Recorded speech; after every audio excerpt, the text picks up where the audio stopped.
তুই পরীক্ষা দিলি, পরীক্ষাতে পাশ করলি না কে? আচ্ছা আমি তোমার বুঝাই কইতাছি।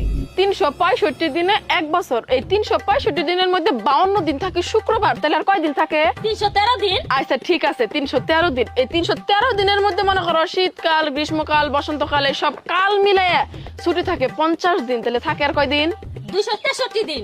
আচ্ছা ঠিক আছে। এখন দৈনিক 8 ঘন্টা করেও যদি একজন মানুষ ঘুমায়, তাহলে বছরে 122 দিন খরচ হয়, তাহলে থাকে আর কয় দিন? 140 দিন। আচ্ছা ঠিক আছে, এই 140 দিন থেকে যদি দৈনিক 1 ঘন্টা করেও খেলাধুলা করা হয়, চলে যায় 15 দিন, তাহলে থাকে আর কয় দিন? 126 দিন। আচ্ছা এখান থেকে যদি এখন মনে করো প্রতিদিন খাওয়া দাওয়া, গোসল টোসল সব মিলে 2 ঘন্টা খরচ করি, তাইলে বছরে চলে যায় মনে করো 30 দিন, তাহলে থাকে আর কয় দিন? 96 দিন। আচ্ছা ঠিক আছে, এখান থেকে মনে করো আবার দৈনিক 1 ঘন্টা আমাকে খরচ হয় কথাবার্তার পিছনে, সব মিলে চলে যায় 15 দিন, তাহলে থাকে আর কয় দিন? 81 দিন। আচ্ছা এরই মধ্যে আবার আমরা পরীক্ষা দেই 35 দিন, থাকে কয় দিন?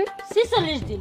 আচ্ছা ঠিক আছে, এই 46 দিন থেকে মনে করো আবার পূজার বন্ধ, এই বন্ধ সেই বন্ধ সব মিলে মনে করো চলে যায় 40 দিন, তাহলে থাকে আর কয় দিন? 6 দিন। আচ্ছা ঠিক আছে, এই 6 দিনের মধ্যে মনে করো আবার 3টা দিন তো তুমি মিনিমাম অসুস্থ থাকবে, তাহলে থাকে আর কয় দিন? 3 দিন। আচ্ছা এই 3 দিন থেকে 2টা দিনও কি তুমি বেড়াবার যাবা না, তাহলে থাকে আর কয় দিন? ও এই একদিনই খালি পড়ার সময়। এই একদিন কি আর তোমার জন্মদিন থাকবো না? জন্মদিন কি তুমি পালন করবা না? তাহলে আমার পড়াশোনা